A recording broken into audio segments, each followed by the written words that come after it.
Hey guys, Kevin Downey from Kevin M. Downey. Thanks so much for taking the time today. Really appreciate it. In this video, I want to talk about using voice to text, or voice audio recording to transcription as the baseline for your chatting with AI, in this case, Claude, I'm going to show you, versus typing in your chats, right? And so one of the things I've learned from doing a lot of general training since we really got into AI work for clients is that voice is very underutilized by people in general. And again, I deal with businesses and dealing with business topics. I'm not dealing with, Claude or chatting about personal things. But we're talking about it in use of business. And maybe part of it is from the training I've gleaned a little bit is that people can't use voice because they're maybe in an office and they can't do it out loud, that kind of thing in the office.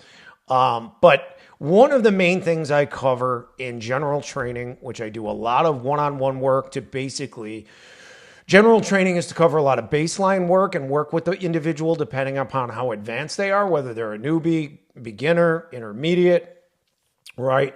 To then dig into the specific workflows for them in their position, right? And so I like to cover a lot of baseline stuff, and we do it very quickly. More one-on-one sessions are typically 60 to 90 minutes, or general training is about half of that, and then we really are digging into their personal workflow where they can use AI. We use real-world examples. We work in real time, all that stuff, right?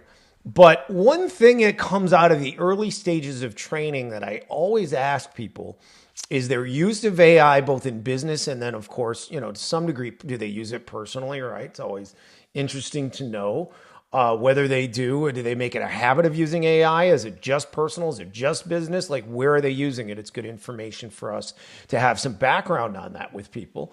But also, how do they interact with it? And one of the things that's come out of most of our training is that everyone in business almost exclusively types their chat messages with Claude or ChatGPT or whatever. And this is actually a mistake. And the reason it's a mistake is because with voice, we can speak and unload so much faster and give it so much more content and depth of information to work with. Because when we type, we're slower, we're more methodical, we think about what we're going to say for accuracy purposes, but we don't give us nearly as much context. We remove a lot of stuff that AI just chews on, right? It just chews on it. And so one of the habits that I really like to teach clients and their teams initially is, hey, if you're in an office and you can't use your voice there, take the phone app, go outside and do it, right? I don't care. Find a way to do it, because voice will give you so much more with Claude and with chatting than typing. Now, there are times to type, and very short responses, obviously typewritten is perfectly fine. But the depth that you can get into when using voice will just blow you away. And it gives Claude and AI so much more to work with from you, right? Again, context and depth and references and all kinds of different things that if you were typing, you would eliminate all that. You'd cut it all down, right? For brevity purposes, right? So that's the general thing that I like to work with people on. An example of this would be like right here. Like, this is a voice to text message. If I were to type this, it would be one line. This is just a microcosmic example of the depth I want to get into, right? To give it context and all kinds of different things for Claude to work with, okay? And this comes in handy when using AI in particular as a thought partner, right? One of the main use cases for owners and for leaders and even frontline people when I work with them, some grab on to using Claude as a thought partner very, very well.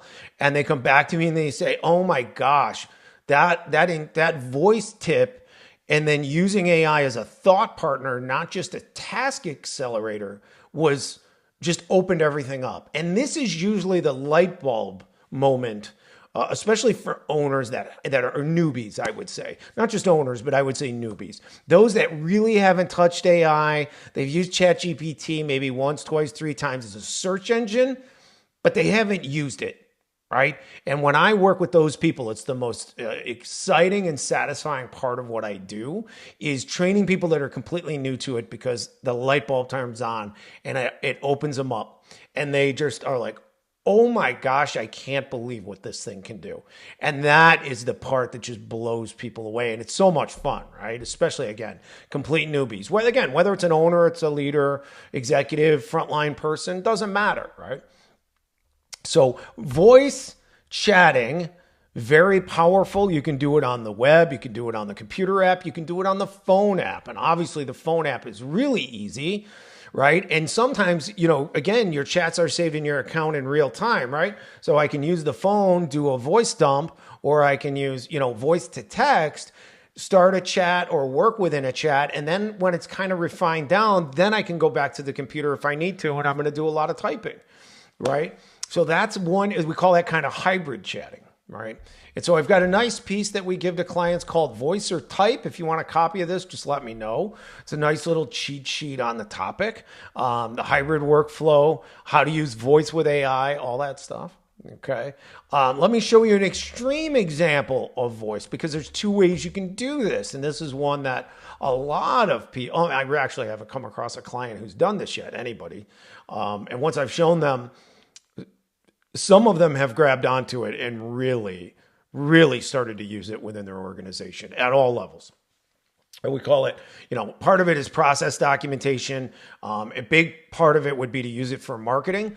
But remember that when you're chatting voice to text, right, you click this and you're voicing and it's transcribing your voice in real time, right? So if you speak really fast, and especially like me, 165 plus words a minute, if you're going to go really deep on a topic, sometimes it makes sense to not use the voice to text, but actually use voice memos or the comparable on your phone. I have an iPhone, right? Voice memos and brain dump there first. It transcribes after. So you do the full recording.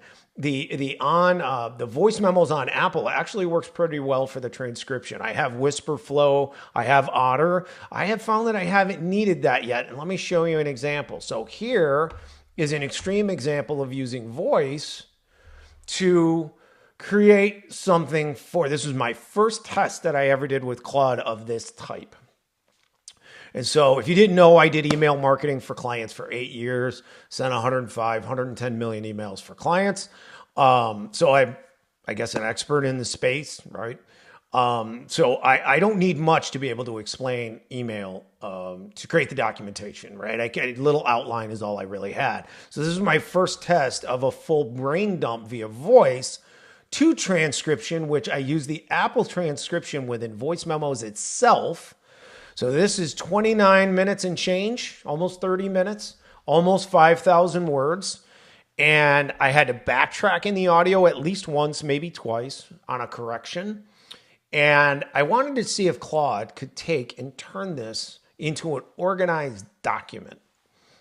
And this was one of the first things that I did with AI that a lot of things have blown me away with AI. And if you've gone deep in AI, like you obviously are going to be aware of that.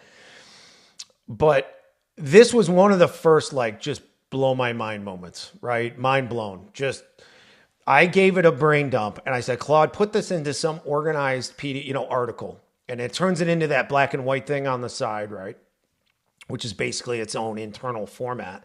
And then I have it do everything for us to save it and distribute it as a polished PDF with some colors we use, a color scheme that we like, and we put our logo on some of them and stuff like that. Anyway, so this is an example of that. So this is the exact piece in 2 steps that Claude pumped out after I gave it this.